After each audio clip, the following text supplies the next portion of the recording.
Okay, so just to recap, coming up is a report from the Stone Tools Committee. They want to show us a spear tip that they're very excited about. And earlier we heard from the Rebranding Committee. Their new name for us is Neanderthals, and we're going to stop using Better Than Monkeys. Better Than Monkeys was a great name for a while, but it's kind of limiting. But right now, the new Snack Committee has a report. Okay, so what we did was... Wait, I forgot what I was going to say. We ground up some raw grains and roots and we made a paste. And then we heated up some mammoth oil and we dropped the paste in it. And, well, look how it came out. Aw, it's all nice and brown. I like it. We call it a flute. A flute is already something else. You should call it a bear claw.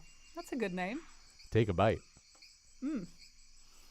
This is really tasty. Pass the rest of them around to everybody else. There are no others. We only made one. Why? Nobody told us to make a lot of them. You made one snack. Well, it's way better than anything monkeys could do. People don't listen. I just got through saying we're dropping the whole Better Than Monkeys theme. I forgot. What I want you to do is go back and make a lot of these and have different flavors in them. Some berry, maybe some honey, get some sprinkles on them. You want us to sprinkle on the flutes before we eat them? Not that kind of sprinkles. And they're not called flutes. And now I've got one of those cluster headaches coming on. So talk among yourself about these donuts. That's a good name for them. And now the inventor of the blow nut, don't ask, Colin McEnroe.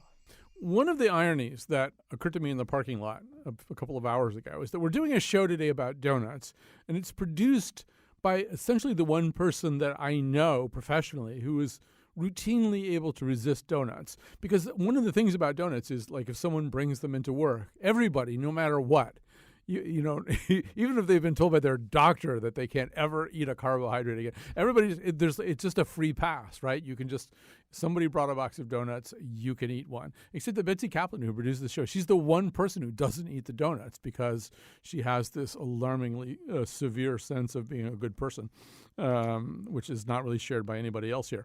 But we wanted to do a show about donuts in typical fashion, not so much how to make donuts or like cronut phases. We wanted to talk about the psychological and emotional and I think historic significance of donuts. And that's what we're going to do today. And so, boy, do we have the right guest to anchor this conversation. It's Michael Crondall, food writer, culinary historian, artist, and the author of many books, including The Donut, History, Recipes, and Lore from Boston to Berlin. So there are many aficionados of donuts embedded in popular culture. But since most of us are terrible lowbrows, we probably think first of this person. So you like donuts, eh? Well, have all the donuts in the world!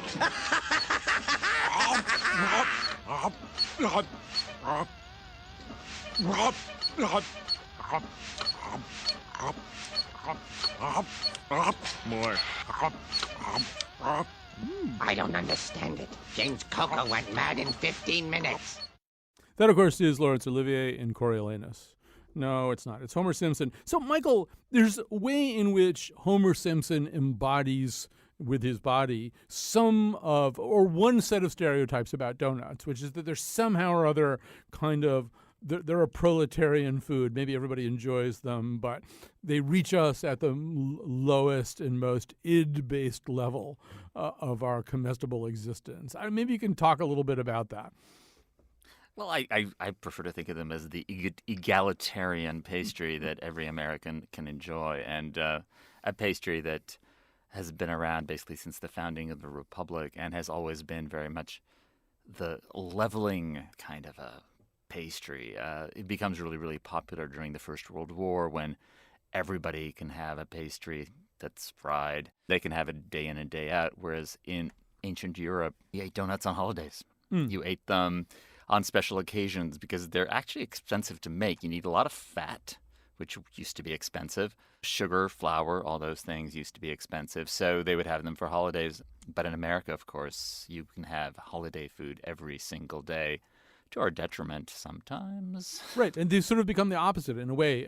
Rather than being this kind of luxury item, it's sort of like if you want to make everybody happy at work, for $10 or less, bring in a dozen donuts. Right, but all those things that used to be, luxury items have now become everyday items, and they are leading us down the path of perdition, as Homer Simpson would, I'm sure, characterize it. And has there always been something that we could associate with the concept of a donut? I mean, I feel like every culture, for example, has some kind of dumpling or some kind of dough wrapped around some kind of filling dumpling kind of thing. Has there always been a donut? Right. Well, I mean, something fried has been around ever since people figured out frying, right? So, I mean, there were fried dough bits in the medieval Middle East. There were fried dough bits in Renaissance Italy, and so on and so on. The donut as we know it probably originates in the UK, probably originates in an area called Hertfordshire, because that's where the oldest recipes come from, recipes from the sort of the mid 18th century. And as you may or may not know, a lot of the first Puritans came from that neck of the woods of the UK. And whereas in the UK they were really, really obscure, by the time they got here, they became quite popular. And they were nuts. I mean, when the original things were about the size of a walnut, thus fried nuts or, dough nuts. Gotcha. And so they were like more like what we now call a donut hole. In other words, that Exactly. Yeah. Exactly. They were just like that, yeah.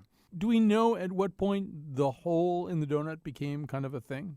Did someone invent it? So these original donuts were made with a yeast dough. They were basically bread dough. You put a little bit of sugar in it, a little bit of egg, and you get something that's a little bit, more tender than a regular piece of fried dough. And in America, where we're all in a hurry, they figured out that you could take cake dough made with some sort of chemical leavener, sort of predecessors to baking soda and baking powder, mix it into the cake, and then it would rise very quickly.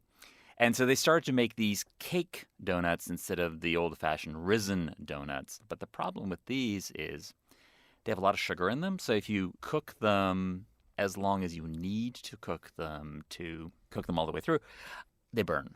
So somebody somewhere along the way thought, hey, if we get rid of the middle, which is the part that doesn't cook, they'll cook evenly all the way through. And they had a model for this. There were various kinds of cookies called jumbles at the time that were also ring-shaped or torus-shaped, just like a donut. So maybe 1820s, 1830s, somewhere along the way.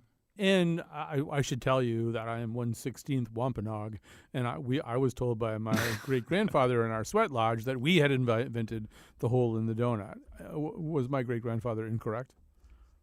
Your grandfather was as incorrect as the person who claims that there was a sea captain from New Hampshire who invented the donut when he was on board ship and discovered, if I cut out the middle, I will make the donut. There's a wonderful story, though, about your great-great-great-grandfather.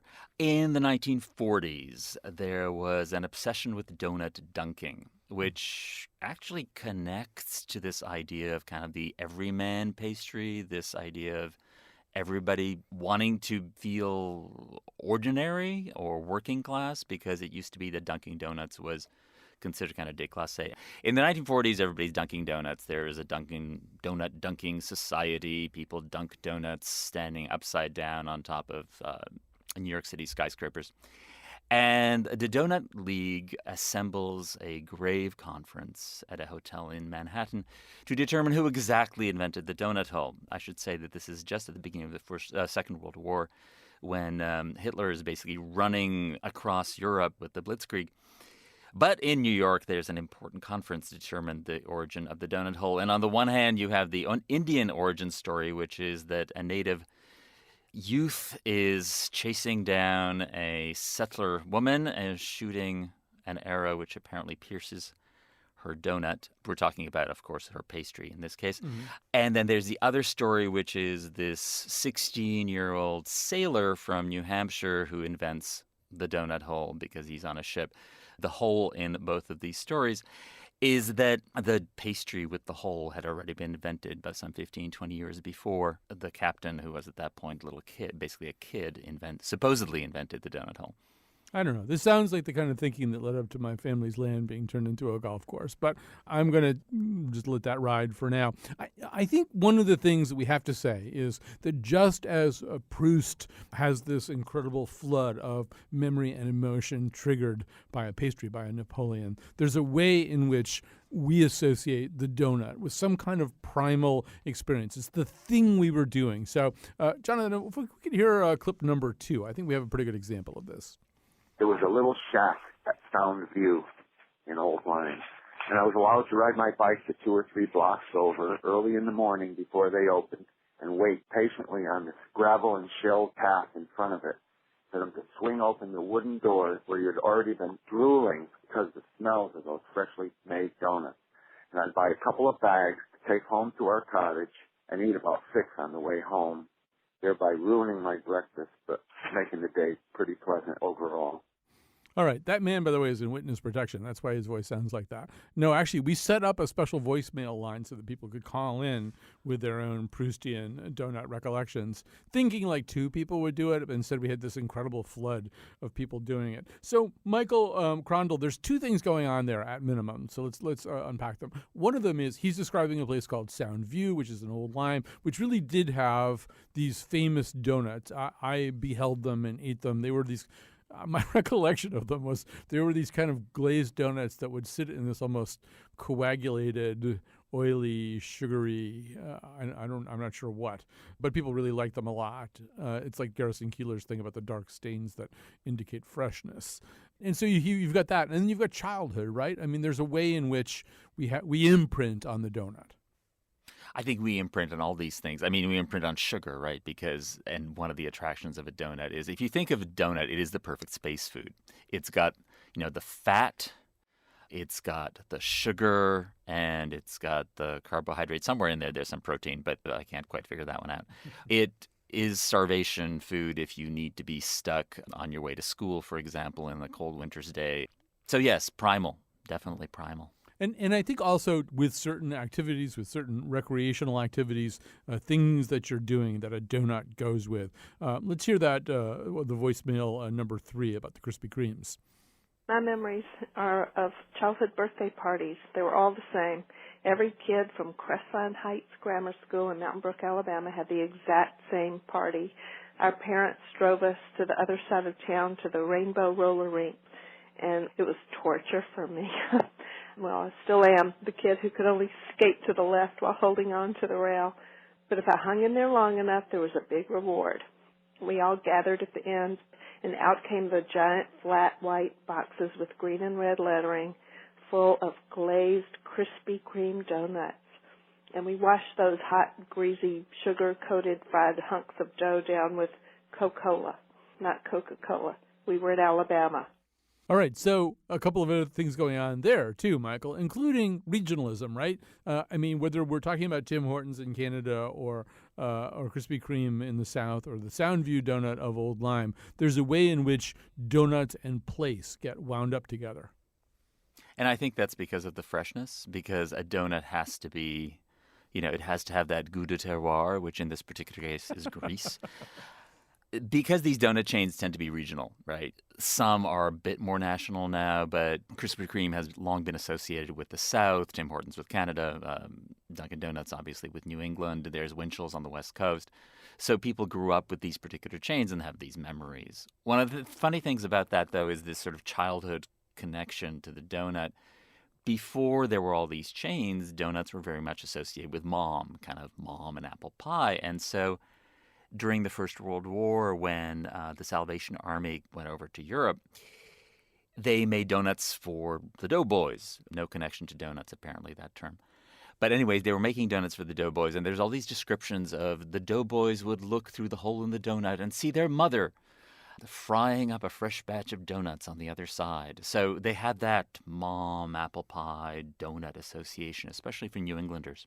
While we're talking about World War I, it's the second time you've mentioned it, we have to talk about just donuts and the military here. We're talking about donuts in general today. And so let's hear voicemail 16, and then Michael and I will come back and talk about it. My husband and I were both in the Marines, and I was stationed at 29 Palms, which is a base that is basically in the middle of the desert. My husband came to visit me while I was stationed there, and we decided to get breakfast one morning. And since there's pretty much no place to go except one donut shop, we ended up stopping there. 12-plus years later, we can still remember what the donuts there tasted like. And it doesn't look like they're as good as they used to be by looking on their reviews online, but it kind of doesn't matter what they're like now, because all I can think about is how those donuts tasted back when we were stationed there. We're talking to Michael Krondl. His book is The Donut: History, Recipes, and Lore from Boston to Berlin. So you can sort of figure out pretty easily that donuts and the military make sense together. Militaries run on morale. There's a way in which donuts are, as you just said, comfort food associated with mom, and they lift people's spirits. People are really happy when they get a donut. But they really are, once again, braided pretty tightly into military history. You've mentioned World War I 2 times, but I think it's time to talk about the most famous military incident, perhaps ever, involving donuts, and that does take place in World War I. You want to just pick up that story? Sure. Well, there's multiple stories with World War I, but I think the one you're referring to is the Great Donut Raid of 1918. Yeah. Just for Easter, the Salvation Army had filled a truck full of donuts and a few apple pies as well, but it was predominantly donuts, and it had gotten stuck in between the American lines and the German lines in the no-man's zone. And the Germans, now, I would like to think that the Germans knew it was full of donuts, but the real story may be that they actually thought there were armaments in it. So the Germans are bombing this donut truck. Thousands and thousands of pounds of armaments would go down the first day. And in those days, the daily papers would send in several dispatches a day, and so there would be multiple versions of the New York Times. And you can actually follow the donut battle, kind of morning edition to evening edition to morning edition to evening edition of the Times, because it was reported every single time. The first night, the Americans sent out a guy on a motorcycle. So he whipped by 50 miles an hour past the truck just to make sure that, he wouldn't be shot, just to determine that it was still there. And apparently it was. And so now they had 100 volunteers in the middle of the night, 100 American soldiers, go out to try to rescue the donut truck. No go. They just couldn't do it. The next day, the Germans bombed it. And the following day, they bombed it. And eventually, the Germans sent up a bunch of trial balloons to figure out exactly, so they could triangulate exactly where the truck was, and eventually blew this thing to smithereens. And apparently the story just went across all of the American lines, and everybody was devastated, even as they were being showered by donut crumbs. So war is hell, basically. Even the donuts don't come out intact. All right, so we're going to take a little break here, and we're going to go out with a little story also from our voicemail project. We'll be back with more of Michael and another guest also after the proverbial this. There was a kid in my class named Chip who was super goofy, but he always had a smile on his face, and he was always friendly, and he was always failing Spanish. When midterm time came around, he really needed some help. He offered to take me down to the local donut shop for a donut and coffee after dinner one night to help him study. When we arrived at the donut shop, I saw the look on the woman's face turn from smiling and friendly to not so smiling and friendly. We each ordered coffee and a donut. She told him the total, and I watched in horror as he pulled a bag of pennies from his pocket and count them out one by one. Clearly, this was not the first time he had been to that donut shop. Donuts, donuts, donuts, donuts, donuts. Oh, now don't you start telling me I shouldn't dunk. Of course you shouldn't. You don't know how to do it. Dunking's an art. Don't let it soak so long. A tip and flop in your mouth. You gotta hang there too long and get soft and fall off. It's all a matter of timing. Oh, I'll write a book about it. Thanks, Professor. This goes to show you. 20 millions and you don't know how to dunk. I'd change places with a plumber's daughter any day. All right, that, of course, is Clark Gable and Claudette Colbert in a very famous scene from a very famous movie. It happened one night. We're talking about donuts today with Michael Krondl, a food writer, culinary historian, artist, and the author of many books, including The Donut, History, Recipes, and Lore from Boston to Berlin. Also joining us now is Miranda Popke, freelance writer whose work appears in numerous publications, including the Hairpin New York Magazine and The New Yorker. She's going to be talking about an essay for Extra Crispy about Dunkin' Donuts.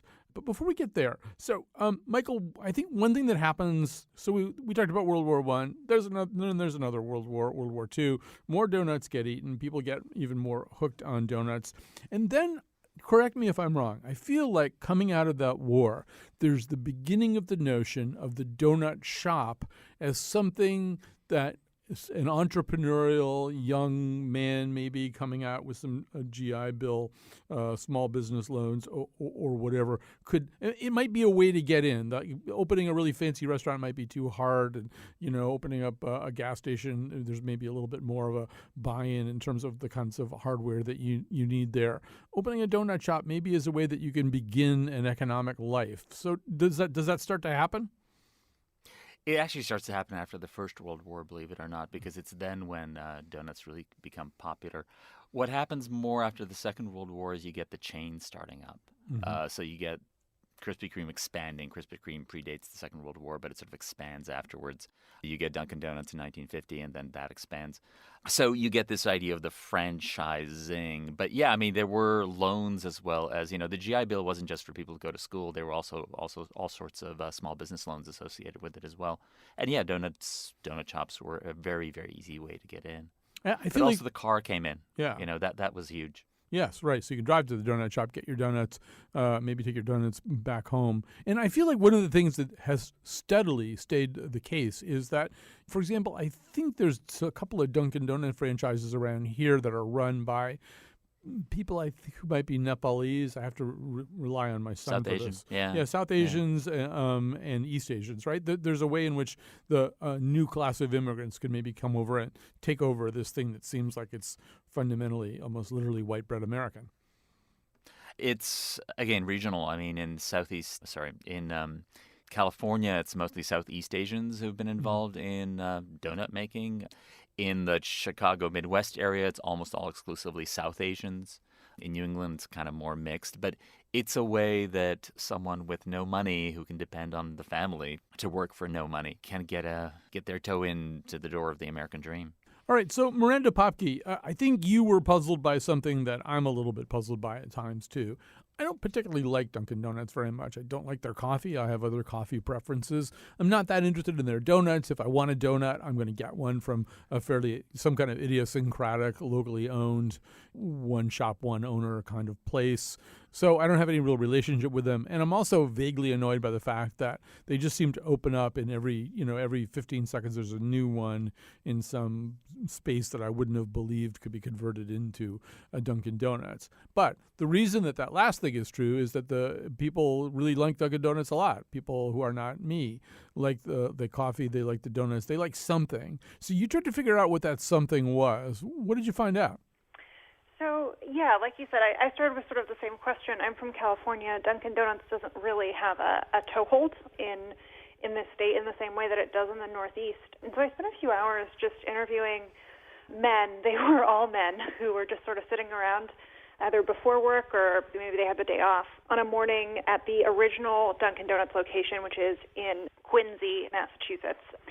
And what I discovered is that, one, these men were willing to acknowledge that they spent a lot of time at Dunkin' Donuts, but they couldn't really explain it either. And two, that they had spent ultimately so much time at various Dunkin' Donut locations that it become sort of unbeknownst even to them pretty central in their lives. I think part of it is just the ubiquity of the locations. You can't really go even a couple miles in the greater Boston area without running across a Dunkin' Donuts. The place had become really sort of integrated into their lives in a way that really surprised me. I interviewed a guy who grew up sort of right around the time when there were a few nuclear disasters, 3 Mile Island, Chernobyl, and his mother said, in the event of a nuclear disaster, let's all meet at the Dunkin' Donuts. And obviously Dunkin' Donuts is not a place that offers any kind of defense against nuclear fallout, but it was a place that they felt comfortable in. It was a place they felt really safe in. And actually, after the Boston Marathon bombing, that was where he and his mother met up, just to, confirm that both of them were safe, which I found really charming and sort of inexplicable. And I think this guy found the story charming also, but also sort of inexplicable. It's just something that's wound its way into the lives of people in the Northeast in a way that I think that they themselves find sort of puzzling. Well, you know, Miranda, there's some kind of law of management, which the name of which I don't know, but it sort of basically makes the argument that the easier it is to do something and the lower the bar, the lower the threshold is to do something, the more that it gets done. And so like an example would be when Xerox machines or photocopy machines came to be, people just made photocopies of everything because prior to that it had been so hard to do it, but it was suddenly very, very easy to do. And I feel like there's something about that with donuts too. Like the donut isn't as expensive as a sandwich. It doesn't take as long to consume. So it's a sort of low-risk proposition. You could go into a donut shop and try to strike up a conversation with maybe some of the regulars that you know there. But, you know, if you want to get out, you haven't spent very much money, and you can eat the donut pretty fast. I think you're absolutely right, and I think that this also speaks to sort of what I understand as a class separation, at least in the greater Boston area, between people who go to Starbucks and people who go to Dunkin' Donuts. Dunkin' Donuts is just the price is a little bit lower. The coffee is a little bit less strong, and the sizes are small, medium, large. I didn't actually know that people were still really annoyed about tall, grande, and venti, but I heard a lot about that at the Dunkin' Donuts location where I spent some time. So, yeah, I think that the low sort of investment is really a factor as well, yeah. And, you know, Michael, some of that it might be we covet the familiar. And so one of the reasons, people maybe don't like going into a coffee shop where there's a size called venti is that's not familiar to them. That doesn't make any sense. And one of the things that we're hearing again and again on this show is that people are also very attached to their regional donut chain. So the woman from Alabama on the voicemail, it's Krispy Kremes. And up here, it's Dunkin' Donuts. And if you go to Japan, I think there's still Mr. Donuts or whatever. But it's one of the things that maybe donuts do, or Tim Hortons would be another really good example. It's just very familiar. They're not going to throw too many curveballs at you. I think that's right. But, and of course, I'm one of the people who thinks that calling a coffee a venti is absolutely absurd and pretentious. There's been a lot written about exactly this phenomenon, specifically with Tim Hortons, because Tim Hortons is such a kind of a national icon in Canada. And think about the alternatives, though. I mean, if you are going to gather in a spot that's affordable, where are you going to go? Mm-hmm. The fast food places are designed to get you in and out of there as quickly as possible. Teenagers these days seem to, as best as I can figure out, go to the Starbucks, but so that becomes kind of their Dunkin' Donuts.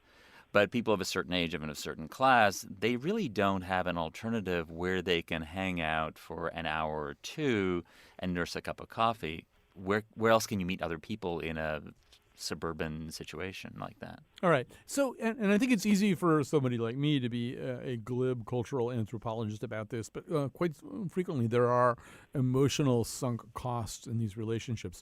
Let's hear voicemail number 1. I was in Vancouver for work, and I stopped into a donut shop as I wanted to write condolence cards to my grandmother and my mother. My grandfather died, and I ordered an Earl Grey donut, which I had never had before. And I sat and I wrote, and I burst out crying. And I was sitting in this coffee shop by myself, alone in the city, but not feeling lonely because there were people all around me eating donuts. In a way, Miranda, this is a story that's maybe not entirely unfamiliar to you as you were going around gathering stories of Dunkin' Donuts and figuring out why people were there. I know you had one especially heartrending one, right? A man who'd lost his daughter. Yes, that's right. I spoke to a gentleman who was having a coffee, enjoying a donut, and doing a word search, and I sort of engaged him in conversation. And it turned out that his daughter had worked at Dunkin' Donuts, and that also the following day would be the 1-year anniversary of her death from a heroin overdose. And he was planning to commemorate that anniversary. It was a very it was a very emotional moment, I think, for me as I was just interviewing this gentleman, because he clearly had experienced a real trauma. I think that trauma was in some way linked in his to Dunkin' Donuts, a place that he had been going for years and a place that his daughter had worked. And the fact that, on the day before, that's where he found himself, that seemed to me quite significant. We should say that here in Hartford, we now have a baseball stadium, a rather expensive baseball stadium called Dunkin' Donuts Park. So we're no stranger to Dunkin' Donuts and to their typeface and color scheme. Michael, I know in your book, The Donut, you did do some investigation into the pink and orange. What did you find out? Well, the investigation involved me interviewing my mother-in-law. Purely by coincidence, it turns out that my mother-in-law was working on the Dunkin' Donuts account and was designing the stores, not the typeface, and walked in on the people who were designing the typeface, and they had everything in sort of browns and tans, and she looked at them and said, who wants to have a brown and tan logo for anything? And she said, you know what you should do? You should go with my daughter's favorite colors, which are orange and pink. Every time I do a birthday party for her, she needs to have orange and pink. So this would be my wife. So on my wife's inspiration and my mother-in-law's intervention, we now have pink and orange Dunkin' Donuts, although they've changed the color a little bit over the last few decades. I don't know whether that's an impressive story or one of... It's sort of like Rupert Hine, who wrote the Pina Colada, Rupert Holmes, who wrote the Pina Colada song, which is a big hit, but it also really annoys people. And I feel that same way about the Dunkin' Donuts colors. It's very impressive, but also they're around too much and they're in my face too much. All right, so we have to say goodbye to Miranda Popke, but people should read her story about finding out more. We can't possibly cover everything that she learned, so people should read more of Miranda's reporting about why Dunkin' Donuts, and you can find that on the site Extra Crispy. We're going to take a little break. We're not going to take a little break, actually. What we're going to do is we're going to take you, metaphorically speaking, to a different donut shop. Not a chain, but a donut shop with which I have great long-standing familiarity. So I have memories. They're sort of misty memories from, I guess, the early 1980s. There was a day where I was early in the morning, kind of in the downstairs area of a very famous Avon donut shop, standing in a circle of people who were about to go to work and who were holding hands and praying. And there was a man leading the prayer, and he said, "We ask the Lord to create a thirst for righteousness and a hunger for donuts." That man was Luke Sanford. Luke's Donut Shop was then already famous and a fixture in Avon. It still is. Luke has since that time left us, but his son, Colin Sanford, is joining us right now. So, Colin, first of all, we should say you're a dentist at Avon Family Dentistry in Avon, in addition to being the son of Luke Sanford, former owner of Luke's Donuts in Avon. So you grew up around donuts. You know, I knew your father reasonably well. I mean, it was impossible to separate his Christian faith from donuts. So how did those two things come together, though, in the first place? Well, my father, when he came back from World War II, he was living in Ohio, and before he went to the war, he was a butcher. And when he came back from the war, another man asked him if he would like to open a donut shop with him in Connecticut. Why they chose Connecticut, I have no idea. But they came together to Hartford, Connecticut, and opened a donut shop. When it was first opened, it was called L&B. And then about a year later, my father bought him out. That was in 1947 that they came here and became Luke's Donut Shop ever since then. My dad had heart issues, worked too hard, worked too long, never let people know that he had heart attacks. And one day when he was in the hospital, he sort of rededicated his life to the Lord. He'd come to know Jesus as his Lord and Savior as a young person in East Liverpool, Ohio.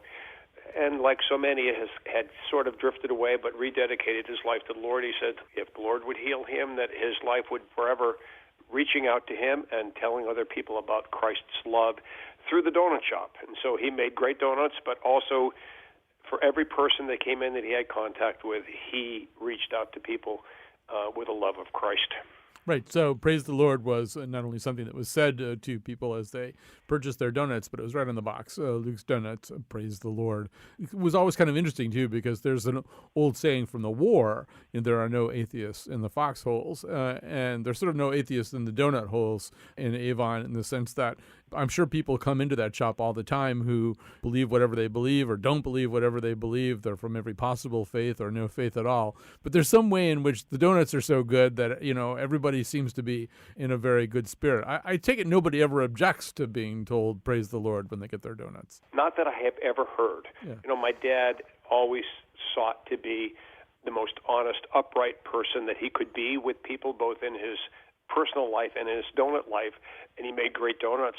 And so just his whole personality was one where even though he would come on strong with people and tell them they may not agree with him, but they had enough respect for him that It never seemed to offend people, at least not to my knowledge. And I mean, there's something about donuts and conversation, right? And certainly Luke's Donuts is that way. It's as famous for people sitting around chewing the fat as it is for eating donuts.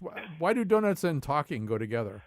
I think it's the donuts and the coffee sitting together and people enjoying each other's company, sitting talking about solving the problems of the world or thinking they're solving the problems of the world. So some people would sort of say that a donut shop and a dentist are on opposite sides of the fence. How do you reconcile your current life with your donut My father upbringing? always said, he wrecked them, I fixed them. That's a good one. It's hard to top your father on this. And to that end, I remember him very, very well. It was a long, long time ago, but I remember him very vividly. He was a local celebrity in Avon. That's not an exaggeration. And I assume to this day there's people walking into your dental practice and bringing up something that he either did or said. Yes. Many people still remember my dad and have the most positive things to say about him, what kind of influence he had in their lives, whether it be the donut shop or church relationship or community relationship or little league, whatever the case may be. He had such a positive influence on them. When my children and grandchildren come to visit, we always take them to the donut shop to sit at the counter and have some Luke's Donuts. Well, what can I say, Colin, other than praise the Lord and thank you so much for share a few memories of Luke's Donuts. It's been my pleasure. Thank you very much, Colin. All right. I got to go floss now. Okay. Sounds good to me. Okay. Dunkin' Love, open all night. Love, open all night.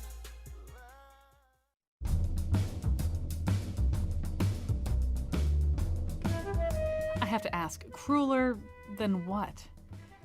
Today's show was glazed by Betsy Kaplan and frosted by me, Kyone Wolf. Amanda Fish prefers a blueberry mackerel donut. Part of Bill Curry was played by David Lynch. On tomorrow's show, the nose goes from donuts to the International Festival of Pancakes and Ideas. And now, back to Colin. We had to segregate or sequester an entire segment of the show for, I think, one of the primal relationships in the universe of donuts, and that is the relationship between police and donuts. Now, in some ways, maybe it is the kind of this cliche or stereotype, which is comically exploited on The Simpsons and other shows. But behind most stereotypes, there's some kind of reality. And so, first of all, I should say that Michael Crondall, in your book, The Donut, History, Recipes, and Lore from Boston to Berlin, there is a segment called Cops and Donuts. And you really do sort of look at this, and it seems as though it was pretty easy to find cops, even famous cops like Frank Rizzo, who eventually became mayor and police chief of Philadelphia, who were happy to dilate upon the joys of law enforcement and donuts. Why do they go together? So when I first started looking into this, I thought this was just an urban legend, except that the problem with that was that I was writing an article and I was interviewing some people and standing in a donut shop in Brooklyn. And there's a big line of people standing there, including 6 cops. And I asked the cops, so is there a reason that cops have, this large, burly cop, and I'm kind of this little guy. Is there a reason that you guys are standing here for the donuts? And he looks at me as if a Weimaraner were looking down at a little lapdog and says, no, the donuts are just good here. But I started looking into this and talking to cops who were considerably older than the one I had spoken to. And yes, in the 1950s and 60s, donuts and cops were very tightly associated one with the other. And the explanation is fairly straightforward. When cops moved from being beat cops to driving around in patrol cars, which would have been, a post-Second World War, there wasn't anywhere to get a cup of coffee at 2, 3 in the morning, 4 in the morning. You're on the midnight shift, you're on the graveyard shift, and dawn is breaking, and you desperately need some caffeine and some sugar. Where do you go? McDonald's isn't open. The diners aren't open yet. But what's open is, or rather, where there is a light is in the donut shops, because the donut shops are open very, very early to cater to that morning breakfast crowd. And so they would stop by, and there's a bunch of memoirs, and I also spoke to people about this, that in fact they would seek out the donut shops in the early hours of the morning. I was speaking to a cop who had worked in Oakland, in the really bad old days, And he was saying that the officers would come in and look at the cops in the morning, and they would just sort of joke, okay, that stain on that must be a Boston cream. That stain, that one looks like a cruller. That stain, so they would have this ongoing kidding of the cops about what kind of donuts they ate. So yeah, it's for real. Right. And when we asked people to call in to our voicemail project, we got what we like to call voicemail number 10. Here's one from the perspective of the donut purveyor. I own my donut shop at the corner of Park and Prospect. Not once was I ever robbed. Why? Because the patrol officers would come in, and then they would get chased out by the sergeants, and the sergeants would get chased out by the lieutenants, and the lieutenants would get chased out by the captains, and then he left, and 5 minutes later, well, all of the patrol officers were back. I didn't give away free donuts or coffee, but I never got robbed. I guess I must have had good coffee. Right. I think I know that guy, and I think it was I'm pretty sure it was a Mr. Donut. Was it Mr. Donut, wasn't it? I think so, yeah. So we're adding to the conversation because we have to talk about maybe the most mystical law enforcement and donut relationships. So to help us do that, Frida Love Smith, drummer and founding member of the Blake Babies, lecturer at Northwestern University and the author of her food memoir, Red Velvet Underground. She's joining us to talk about a piece she wrote about Twin Peaks and donuts in one of her monthly columns for Paste Food.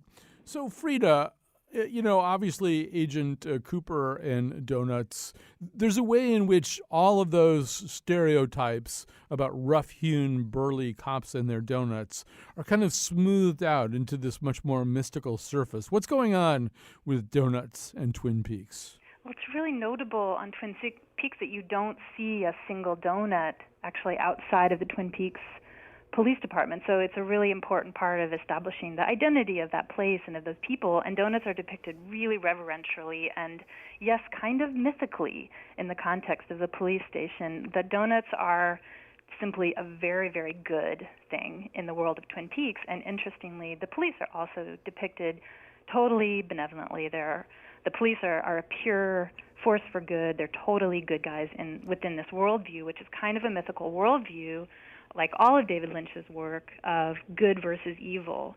So the police are this kind of metaphysical force for good, and what fuels that force is donuts. So it does give a little bit of mystique and power to the good old donut. I was thinking about this a little bit, too, and I read a couple of times in profiles of David Lynch. We should say that the only trailer for the new season of Twin Peaks was David Lynch eating a donut to the theme music. Yes. So, I mean, he certainly is not ready to break that tie between this work and No, that was donuts. a very deliberate choice, Yeah. I think, on his And part. I read about him that he, in order to get inspiration, would frequent like a diner or a lunch counter or something like that, and then would, I think, drink coffee with like insane amounts of sugar in it, really insane amounts of sugar, and like repeat this process a few times, and then maybe have a milkshake or something. And he said, really, after a while, you really get some great ideas popping in your head.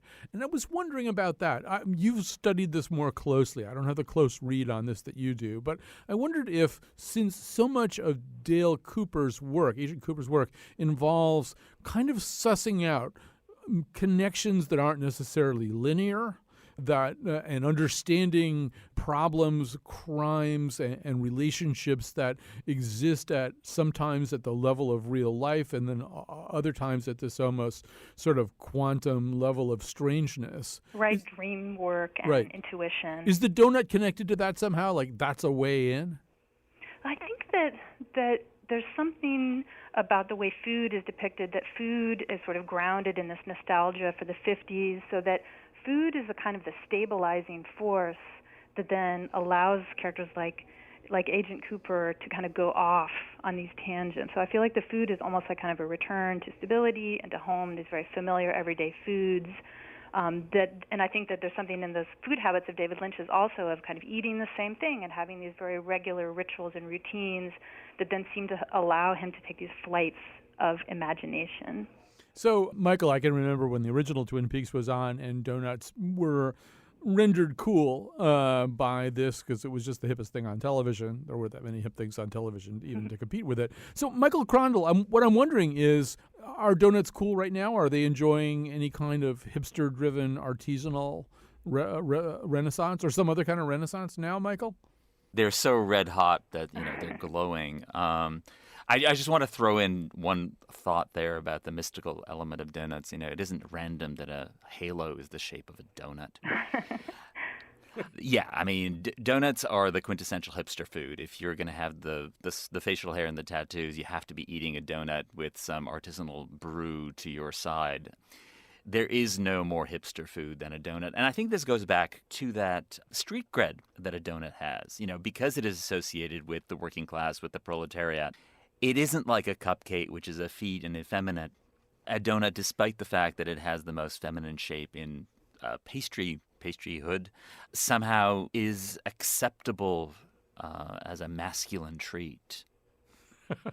Well, yeah. So the sort of, or maybe because it's feminine. Never mind.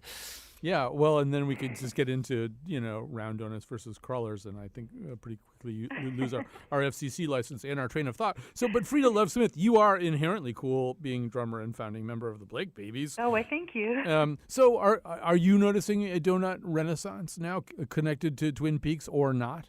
I'm not sure if it's linked to Twin Peaks. I mean, I kind of argue that we might be seeing sort of a long-term result of Twin Peaks being so hip, and that maybe donuts sort of work their way into hipsterness because of that. But I do think I think donuts are everywhere. I think one thing that's kind of funny is like a donut is considered this sort of unhealthy piece of food, but now we're seeing gluten-free donuts and vegan donuts and people who kind of want to like have their donut and eat it too. And that seems really notable, too, because a donut was never something that you ate if you were concerned about your health and nutrition. Right. I began this conversation, Frida, an hour or so ago by saying that, in a way, donuts to me seem like this kind of Bermuda Triangle of food watchfulness, that people who really are kind of careful about their diets and careful about what they eat, they just give themselves a free pass. If somebody brings a dozen donuts into work, that kind of person will take a donut, even if it's not gluten-free and made. It's true. Yeah, go ahead. Like, what kind of monster would not eat a donut? So, yeah, you're just going to do that. And so, Michael, I do like your idea of halos, that the angels got together and said, what should we wear over our heads? Let's wear something that looks like a donut. People love donuts. and I think you quoted in your book, but my old friend Roy Blunt, when he was talking about Krispy Kreme donuts, said that the relationship of Krispy Kreme donuts to a regular donut is essentially the relationship between an angel and a human being. And so, I mean, Michael, are donuts religious in other ways? Do we know? Certainly, they were religious to the Salvation Army, who was handing them out, during the First World War. I mean, they were a form of host, if you will, deep fried host that they were distributing to their congregations. So, I mean, there is that relationship. Although, to be perfectly honest, that relationship, to go back to the beginning of the show, has been as much with the devil as it has been with, the angels. They are considered indulgent and overindulgent. But the thing is, at least in Catholicism, you can't repent unless you've done something wrong. The whole point of Fat Tuesday is that you have now Lent, so you have something to repent for. Well, yeah, so on that note, first of all, I think we should each of us go our separate ways and go have a donut, so we'll have some kind of spiritual hole to climb out of. And meanwhile, I want to thank you, Frida Love Smith. So good to have you on. Frida's piece about Twin Peaks and donuts appeared in one of her monthly columns for Paste Food. Anchoring this whole conversation has been Michael Crondall, author of The Donut, History, Recipes, and Lore from Boston to Berlin. Anchoring my mentation, as usual, has been producer Betsy Kaplan.